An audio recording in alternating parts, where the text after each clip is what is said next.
I woke up to a text from my neighbor that made no sense until I looked outside. It was a Saturday morning, gray, humid, and too quiet for our little street. Usually, by that time, I'd hear kids playing down the block or the sound of Mr. Carson's lawnmower whining next door. But that morning, it felt like the whole neighborhood was holding its breath. My phone buzzed on the nightstand. I groaned, thinking it was another spam text, but when I turned it over, I froze. It was from Eli, my neighbor, the quiet guy who kept to himself and always waved from his porch. The message was short, shaky, like someone typed it with trembling hands. Get out of here if you want to live. For a second, I thought it was a joke. Eli wasn't the type to prank anyone. But the timestamp caught me. It was sent at 4:57 a.m., almost 2 hours before I woke up. I called him immediately. No answer. Tried again. Straight to voicemail. I texted back, Eli, what are you talking about? Are you okay? No response. Something in my stomach twisted. I got up, pulled back the curtains, and that's when I noticed it. His front door was wide open. At first, I thought maybe he'd left in a hurry, but then I saw the way the screen door was bent inward, like someone had kicked it in. The porch light was still on, even though the sun was already high enough to wash everything in pale gold. I threw on some jeans and went outside. The air smelled strange, metallic, sharp, like burnt wires. A low hum came from somewhere down the street, almost like a generator running underground. Eli? I called, walking toward his house. You home? Nothing. Just that humming sound, steady and unnatural. I took one step up onto his porch when I noticed something under my shoe. A piece of paper, torn and smudged with dirt. It looked like it had been ripped from a notebook. The handwriting was jagged, hurried. They're here. Don't trust the noise. My hands went cold. I backed away, scanning the street. Every house looked still, like a photograph. The blinds were down, the cars unmoved. Even the birds seemed gone. And then, faintly, I heard it. A clicking sound coming from behind Eli's house. Not mechanical, not natural either. Rhythmic, deliberate. Like someone, or something, pacing. I didn't go closer. I turned and ran back to my house, locked the door, and stood by the window, staring at that open doorway across the street. That's when I saw it. A shadow, long and twitchy, move across Eli's living room window. And right then, my phone buzzed again. Another message from Eli. 10 minutes. Don't look outside. The sound that followed changed everything I thought I knew about our quiet street. When I read that message, 10 minutes. Don't look outside. My mind split in two. One half screamed, call someone. The other whispered, he knows something you don't. I checked the clock, 8:11 a.m. 10 minutes felt like a lifetime. I locked the doors, pulled down the blinds, and sat by the kitchen table, phone in hand, staring at that text like it might explain itself. My pulse was hammering. My house suddenly felt too open, too vulnerable. Outside, the hum got louder. It wasn't just a sound anymore. It had weight to it, like it was pressing against the windows. I couldn't help it. I peeked through the tiniest slit in the blinds. At first, nothing. Just the empty street, gray light spilling over everything. Then I saw it. The air itself seemed to ripple, like heat waves above asphalt. The trees swayed even though there wasn't any wind. And then the dogs started barking, not one or two, but every dog in the neighborhood all at once. High-pitched, panicked, like they could feel something the rest of us couldn't. I ducked away from the window and whispered to myself, this is insane. It's just some electrical thing, a power surge, or... That's when the lights went out. Every bulb in the house flickered and died. The hum stopped for a split second and then came back, deeper, vibrating through the floorboards. I swear I could feel it in my teeth. The 10 minutes were almost up. I didn't know what I was waiting for, but my gut told me whatever was coming, I didn't want to see it. And then it happened. A boom. Not like thunder, not like an explosion, more like the sky itself had cracked open. The walls rattled, the dishes clattered in the cabinets, and something heavy fell in the living room. The hum cut off completely. Silence. And then, slowly, came a sound that didn't belong. A siren, but not one I'd ever heard before. It wasn't a police or fire siren. It was slower, mournful, like a warning drawn out too long. The dogs went silent. I tried Eli's number again. Still nothing. Then I looked at my phone. The screen glitched for a second, flashing some kind of static pattern before going black. I sat there, completely still, until the sound faded. When I finally dared to lift the blinds again, Eli's house was dark. The front door had closed, and parked in his driveway was a black SUV I had never seen before. Engine off, windows tinted so dark it looked like a hole in the world. No one got out. No one went in. But I could swear, even from across the street, that the engine was still warm. Chaos broke out as the neighborhood turned into something unrecognizable. By noon, the sky didn't look right. It wasn't overcast. It was bruised, smeared with reds and grays that seemed to move like smoke under glass. The air felt charged, like before a lightning storm, but thicker somehow. Heavy. I hadn't left my house since Eli's last message. I couldn't. Every time I looked toward his place, that black SUV was still there, sitting too still, too quiet. No doors opened, no lights inside. Just there, like it was waiting. Around 1 o'clock, the power flickered again. My phone came back on for a moment, just long enough to get a flood of missed alerts. Emergency notifications from the county, all repeating the same line. Shelter in place. Avoid exposure. Do not approach unidentified personnel. Exposure to what? They didn't say. Then came a sound from outside. Not the hum this time, but something closer, like a high-pitched hiss sweeping down the street. I crept to the window again, and that's when I saw it. A streak of light, orange, bright, moving across the sky like it was dragging fire behind it. It wasn't a plane. It was too low, and it wasn't falling. It was circling. The air beneath it shimmered, and where it passed over, power lines sparked and popped like they were alive. People started coming out of their houses then. Mrs. Grant, from 2 doors down, was shouting for her son. Old Mr. Lewis was on his porch, filming it with his phone, muttering, "It's a meteor! It's gotta be!" But whatever it wasn't falling. It was searching. And then the SUV's doors opened. 2 men stepped out, both in black, wearing what looked like hazmat suits with face shields. They didn't say a word. They walked straight into Eli's house like they owned the place. One carried something that looked like a handheld scanner. The other held what I can only describe as a weapon, but not one I recognized. Mrs. Grant started shouting at them from across the street, asking who they were, what was going on. They ignored her. Then one of them turned toward her, lifted the scanner, and a flash of light hit her chest. She screamed once and fell, just fell. No blood, no sound after that. Her son ran to her, screaming, but when he touched her, he started screaming too. His hands blistered instantly, like they'd touched a stove. I stumbled back from the window, my whole body shaking. I wanted to call 911, but my phone screen glitched again. Just white noise, no signal. The hum was back now, louder, vibrating everything in the house. Then the fire in the sky flared once, bright enough to light up every shadow in the neighborhood, and all the car alarms went off at once. When it faded, the SUV was gone. Eli's door hung open again, but Mrs. Grant and her son, they weren't there anymore. Just 2 blackened shapes burned into the sidewalk. My neighbor was gone, and no one seemed to know what really happened. By the next morning, the world outside my window had gone. Still. Not quiet, still. The kind of stillness that only happens after something terrible, when even the air doesn't want to move. The power was out everywhere. No TV, no radio, no phone service.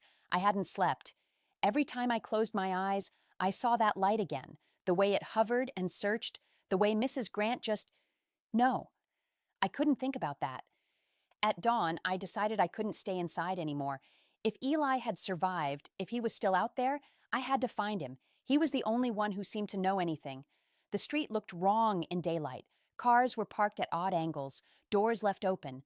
A stroller sat in the middle of the road, tipped on its side. The Grants' house was empty. I knew it would be. But their front door swung slowly back and forth, creaking.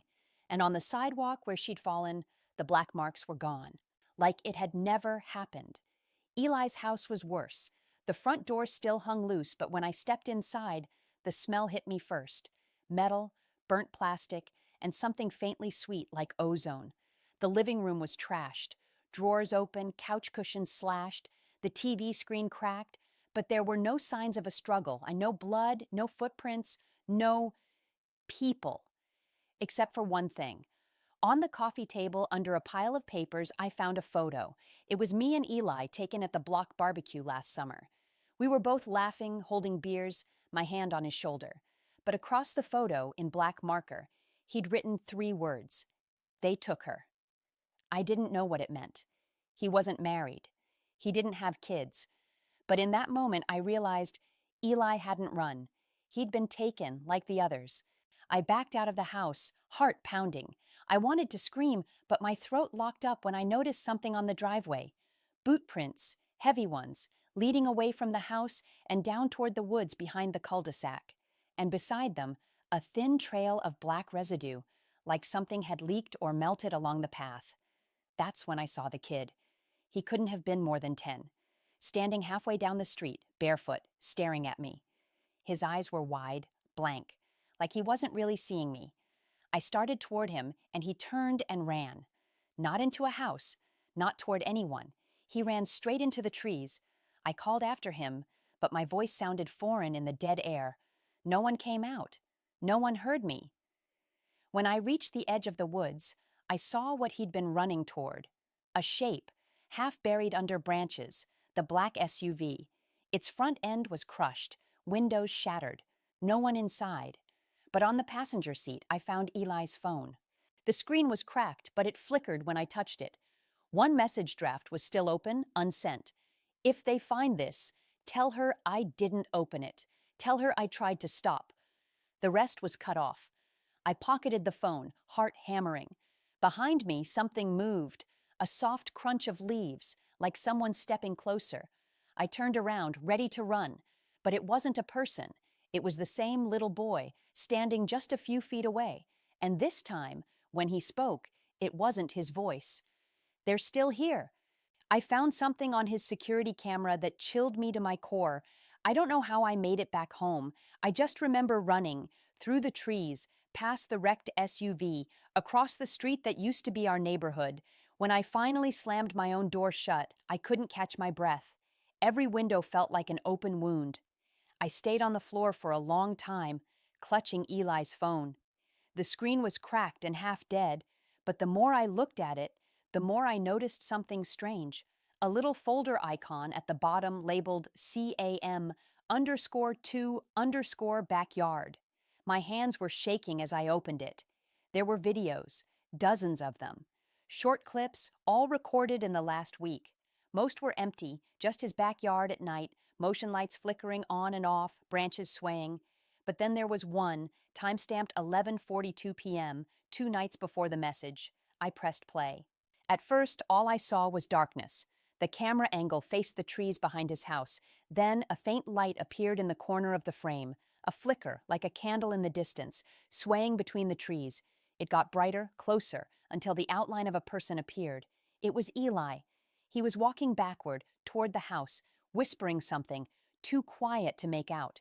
His flashlight swung wildly, catching glimpses of something behind him. I froze the frame. It wasn't clear, but I could see a shape. Tall, narrow, almost human but wrong somehow, like its joints bent the wrong way. The light hit it for just a split second before the video glitched. When it came back, Eli was at the door, pounding on it, screaming. The motion light flicked on, and then the figure stepped out of the trees. I thought the camera must have malfunctioned. The thing didn't walk. It stretched forward, like it was pulling itself through the air. Every time it moved, the picture blurred, like the camera couldn't decide where it was. Then, right as Eli turned to look back, it stopped, just stood there, watching him. The recording cut off. I sat there, staring at the paused frame, trying to make sense of it. But as I watched, something strange happened. The still image began to distort on its own, like static crawling through the pixels. The longer I stared, the more I swore the figure's head turned, just a little, until it was facing the camera directly. My phone buzzed. I dropped it. The cracked screen flashed once and went black again. And then, from outside, I heard something that froze me where I sat. A clicking sound, slow and deliberate. the same one I'd heard the morning of the first message. It came from Eli's backyard. I forced myself to look through my blinds. Nothing there, just that bruised gray sky again. But the clicking kept going, echoing off the houses, bouncing closer. And then I saw it. Across the street on Eli's porch, his door was closed again, the same door I'd left open that morning. And taped to it, fluttering in the wind, was a new piece of paper. From my window, I could barely read it, but there were just 2 words, written in the same frantic handwriting: "Don't record." Days later, I saw him again, or at least I thought I did. The sun hadn't come up properly in days. It was like the sky forgot how to be blue. A dull haze hung over everything, and the air smelled like burnt dust. I hadn't seen another person since that boy in the woods, if he even was a person. Every sound made me flinch now. The hum, the clicking, the sudden silence between them. I didn't leave my house anymore, not even for food. I just sat by the window watching Eli's place, waiting for something to move.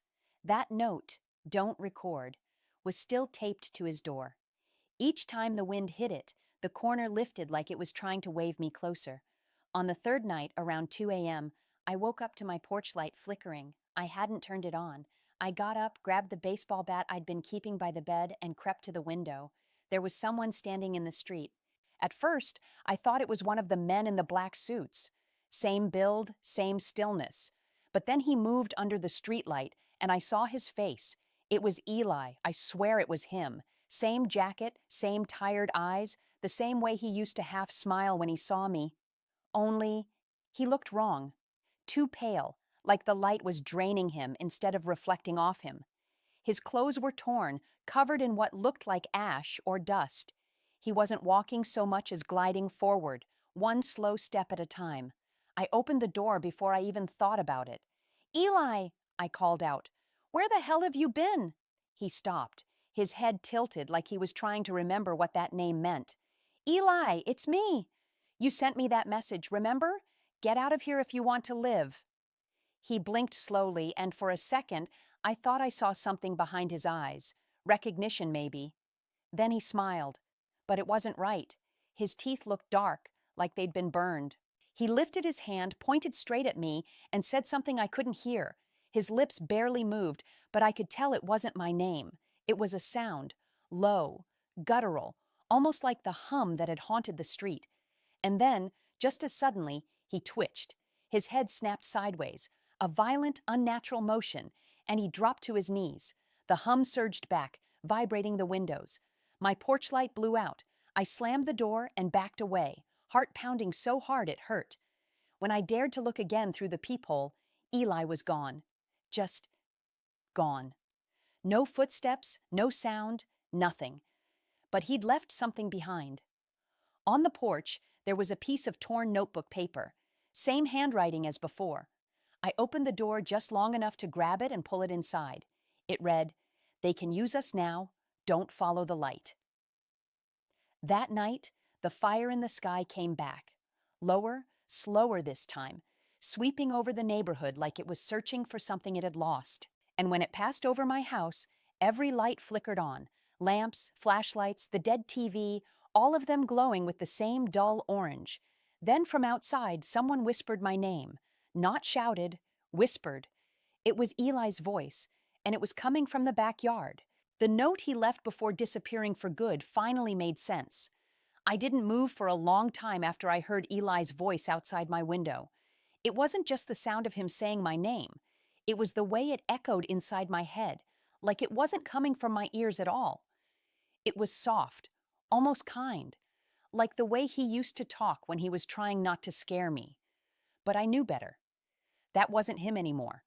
The fire in the sky had moved on, but the glow it left behind painted the trees in the same burnt orange I'd seen in his eyes. The clicking had stopped. The hum, too. It was almost worse, that silence. After what felt like an hour, I forced myself to go outside. The air was cold and still, heavy with that metallic scent again. My porch light was dead, but Eli's yard was faintly lit, like something beneath the ground was still pulsing. I followed it. Every step I took, I kept hearing faint whispers under the soil. Not words, not exactly. More like memories. My name, his name, Mrs. Grant's voice calling her son. All of it tangled together, rising and fading in waves. Eli's backyard looked like it had been dug up.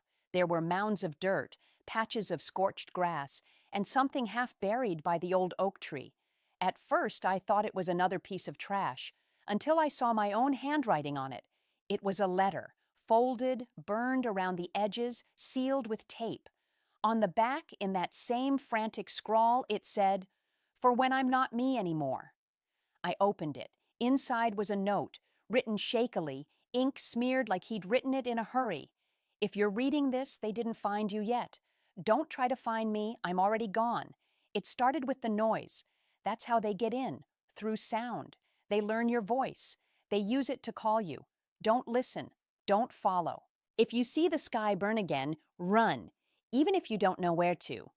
At the bottom, the ink trailed off into a single line that didn't make sense until I read it twice. "She's still out there. They want her voice next." I didn't know who she was. Maybe someone he'd lost. Maybe someone still fighting whatever this was. Or maybe it was a warning for me that they'd use my voice next. A wind swept through the yard then, hard enough to make the trees shudder. The hum returned, faint but rising, like it was gathering itself again. I looked down at the letter one last time, and that's when I noticed the dirt around my feet was moving. It wasn't wind, it was breathing. Slow, rhythmic, like something under the ground was waking up. I dropped the letter and ran.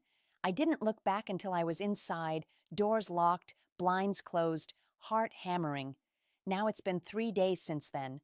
The hum hasn't stopped. Sometimes I hear voices through the vents, sometimes mine, sometimes Eli's. I haven't seen the sky since. But last night, when I checked Eli's phone one last time, the screen came alive for a few seconds. A new message flashed at the top. No number, no sender, just words. "Get out of here if you want to live." The same message, the same timestamp, only this time, it was dated tomorrow.